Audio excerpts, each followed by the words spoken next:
On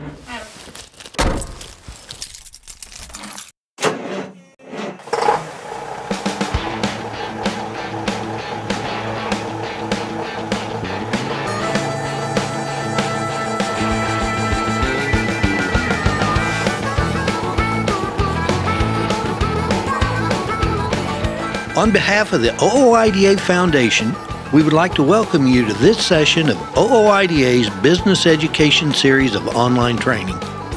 This series is the most comprehensive series of business education that has been designed exclusively for the professional truck driver. There are a lot of drivers who are really good at driving a truck, but struggle to make a living in the industry. With these presentations, we're trying to help the drivers who excel at operating a truck understand how to be a successful business person.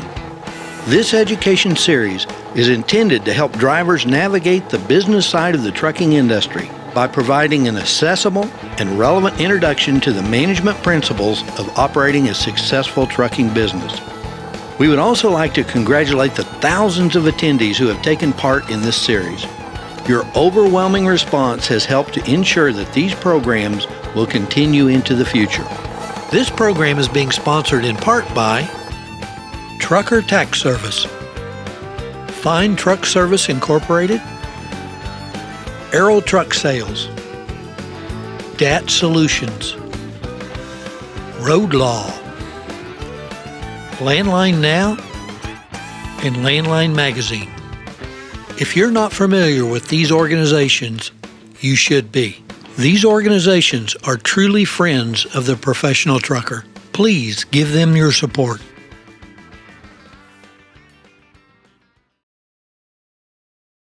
All right, let's start this program off by saying right up front, the road to passing a new entrant safety audit can be a pretty rough road, and unfortunately, not everyone completes the trip. If you've got the guts to take on this challenge, we'll teach you the tips and tricks gained from helping hundreds of drivers get down this road successfully. If you're going to go down this road with us, I'm going to tell you right up front, it's going to require commitment and attention to detail and a lot of work on your part. But if you've come this far, it's obvious that you're serious about completing this trip. My name's Tom Gann, and I'll be your host for this program. In this program, I'll be joined by Tom Weekly. Tom is the Director of Operations for the OOIDA Foundations. What Tom and I have done is taken all the steps required to pass a new entrant safety audit and divided them into 5 parts. Each part's going to be approximately 20 minutes in length and filled with a lot of detailed information. Each part builds on the information provided in the previous part. So for that reason, we recommend that you start with Part 1 and work your way through each of the individual parts in order, 1 through 5. And of course, the great thing about online education is you can go back and replay any part of any program as many times and as often as you would like. In our final installment in this program, Part 5, we're going to be looking at how you need to keep all of this paperwork put together and in what kind of order. We're going to actually look at the filing system you need to use. We've got a lot of material to cover, so let's get started. Now, where do I need to keep all these records? You've been talking about a lot of paperwork I need to be keeping. Is that something I can just keep in a box out in the truck? Unfortunately, a lot of people do, but the auditor won't be real pleased with that. There's nothing says you have to have any special system in place. There's no regulation that says you have to have a file cabinet. There's no regulation that says you have to be well organized, I guess. However, if you are, and you can show that auditor that you've got a system in place, it certainly, again, looks good. It's that perception.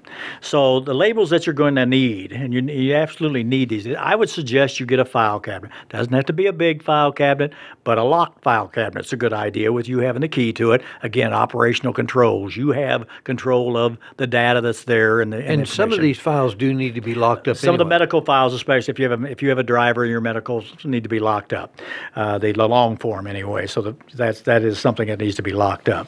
But For sure, you're going to need that alcohol and drug testing results. Obviously, we talked about some of the deadly sins, and the first 5 or 6 were about alcohol and drug testing. So you want to show that you belongs to a consortium, that you've had your alcohol and drug testing. That would mean that you have taken a pre-employment drug test and passed it. Of course, you want the results in there, and that you're driving, and if you get selected for a random, you're going to show that random. If you've had an accident that's a DOT reportable, then you need to show the results of that test, that you went in and took the required drug and alcohol test after reportable accident. Any results goes in that file. On that, speaking of the drug and alcohol, if I am the motor carrier, even though I'm a one truck operation, don't I have to do some kind of training on that? You need to be aware of what's in the Code of Federal Regulations, and that's really basically all that. And it is in there. And again, that's one of those things you just need to be aware of. What you're aware of, you know which drugs that they're going to test for, and that's right on the test anyway. And just become familiar with that, because if he asks you some of those questions, and he may, could be a she, whoever the auditor is, they could ask you about, did you get tested for, cocaine? Did you get tested for marijuana? And you say, yes, and here's the results. I have all that. So, you just got to have that general knowledge thing. And as long as you know what's in the Code of Federal Regulations, you're okay on that. And the reason I asked that, I know with the OOIDA Drug Consortium, they have a couple of CDs that they send you that qualify as your training. That's true. And if you have drivers now, that's a good idea to have that. And you are required to do some training if you have drivers. On yourself, that isn't necessarily true. But if you have any drivers, you would have to have some kind of training about that. And so if you are going to use the OOIDA CDs, make sure you take the wrapper off of them. That looks like you've used it. Same thing with that book. Yeah, it looks like it's been used every once in a while. Don't want to use it too much, though. It may look like you've got somebody you're checking out. So it's got to be a happy medium there someplace. Okay, so you keep a file on the alcohol and drug testing results. And I mean a hanging file. This, again, if the guy comes in and says, are you aware you have belonged to a drug consortium? What drug consortium do you belong to? And you can immediately tell him, or you can say, hey, just a minute, I've got it right here. And you can reach into your file cabinet, and there it is. Alcohol and drug testing results in your consortium, who you belong to, when the testing was done. Very impressive. He's going to go, wow, very few people can do that. Makes you look a lot better, makes you look a lot better organized. And so you're going to have one for alcohol and drug testing results. You might want to have a separate one for the drug consortium itself. You're going to have a copy of your driver's license and all the things, your background checks or your annual review that you've done. You can either put that in one file or separate files. I kind of think it looks better in separate files, so it looks like you're keeping things separated. And if you do get drivers, it's better to separate it, have a whole list of files there with one saying driver's annual review of driving records, and just have each driver independently listed there. But it's just you in this case, then make sure you have one for yourself. And not a bad idea to have 2 files there. Then you're going to have your liability, your public liability insurance, who you're insured with, what the amount is, your certificate of insurance, and so forth. You carry one in your truck also, obviously, but you want one in the files also. And again, when he asks you for that and he says, you know how much public liability you have to have? I absolutely do. I have $1 million, even though you only require $750. I have $1 million public liability, and I'm with, and you reach in and pull it out, and it shows the dates and who you're with, and et cetera. Very impressive. Who your cargo insurance is with, same kind of thing. Accident reports, you've got a file for that. Hopefully you don't have anything in it, but you can, you have it there in case there is an accident to report when the accident happened and so forth. Your driver qualification file, and that needs to be separate. There's a lot of things that go into that.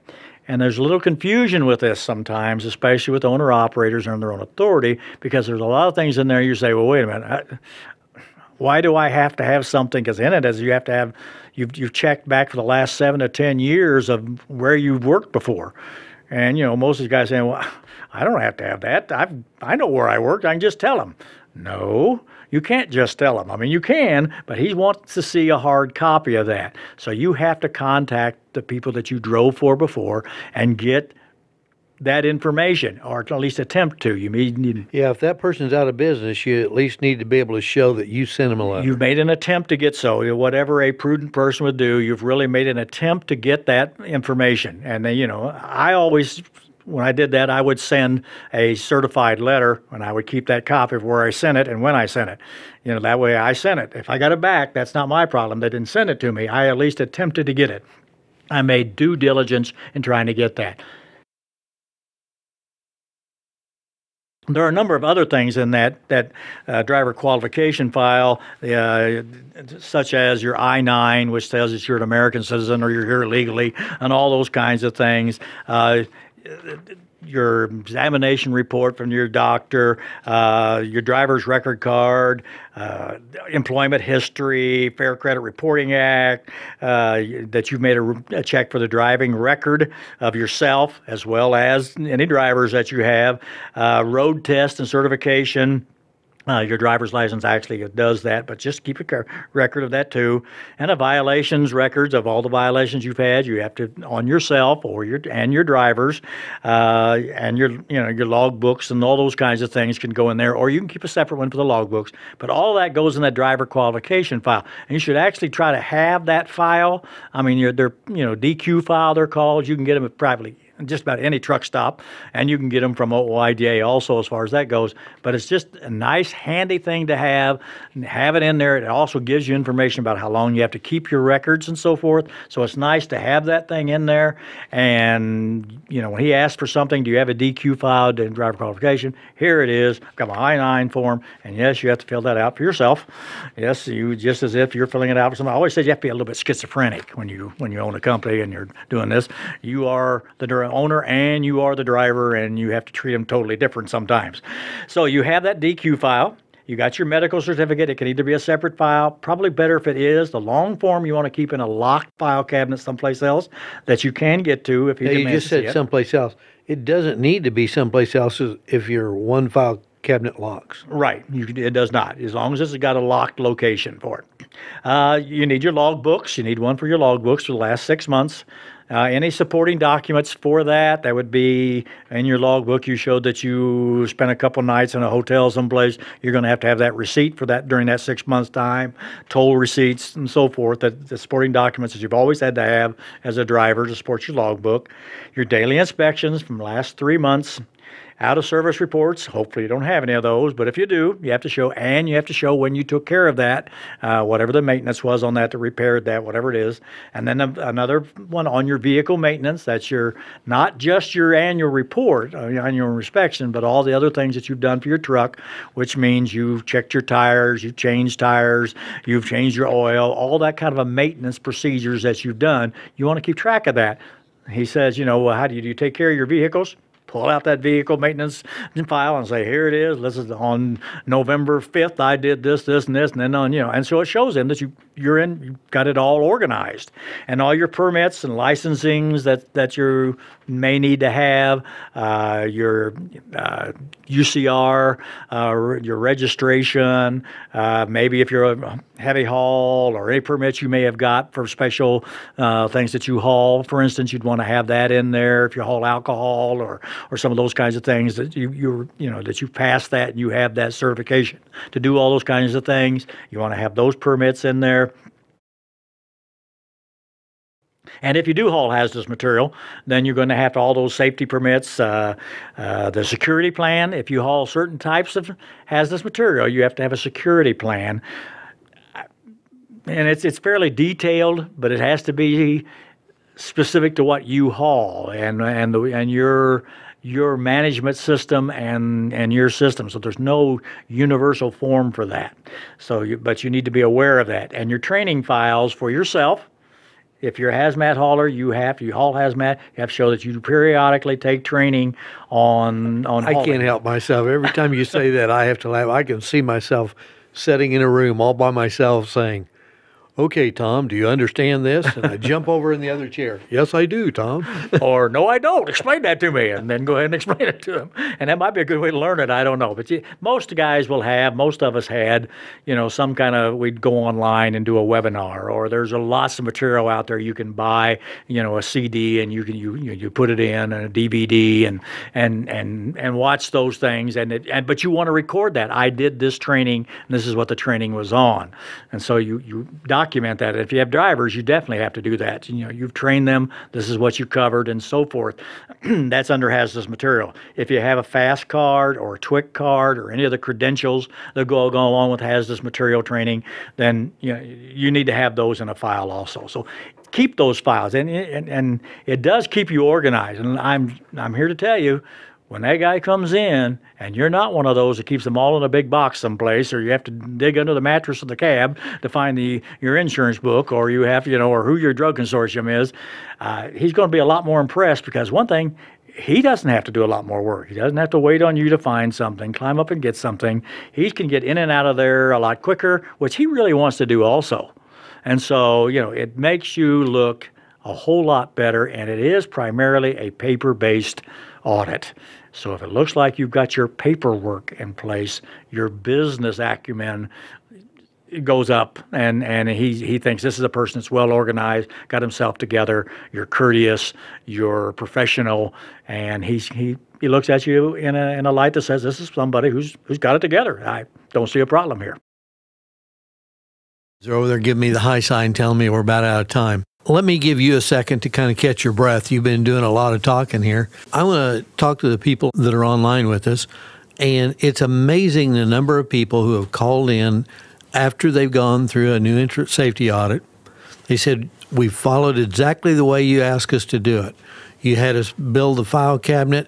You had us build the files to put everything in. The auditor came in and took one look at it and said, have you had an OOIDA help set this up? We've kind of gotten a reputation of doing an excellent job and helping people get organized, and it's a big deal. So it might be something you want to mention to that auditor. I've had an OOIDA help me get these files ready. That can go a long way. That's a big perception. And it makes a big difference to that auditor when things are in place and ready. You don't have to search for them, and they're ready to go. But I do want to remind everybody, when it comes time, when you get that letter that says you're going to have to go through the new entrant safety audit, call OOIDA. Get a hold of one of the guys down in the compliance department and talk about it. They'll help get you ready for this. That's an excellent idea, and that's what they're there for. It's what we're here for, is to help you in any way we can. And it's not anything to really be fearful of. If you're well organized and you're courteous and you're professional, they'll be the same way to you. They really are. They're not out. They really instituted this. They really did, to try to be as an educational tool and to keep people who are not really ready to be out on the road, or they don't feel safe, off the road. And hopefully that's not you. If you want to be an owner-operator and under your own authority, then we want to carry that professional status with us, and we want to be viewed as true professionals.